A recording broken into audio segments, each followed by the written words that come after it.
If you're getting the error, type error, tuple object does not support item assignment in Python, then that means you're trying to assign a new element to an index in an existing tuple.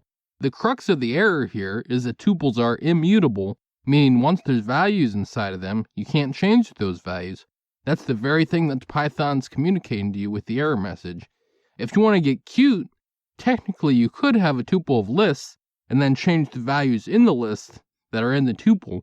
For example, you could have a tuple containing the list containing just 1 and the list containing just 2. You would still be able to, say, modify the list containing just 1 to make it contain just 2, because mutable objects are still mutable even if they are inside a container that is immutable. The answer you're probably looking for, though, is a structure you are allowed to modify values in, even if the values themselves are immutable.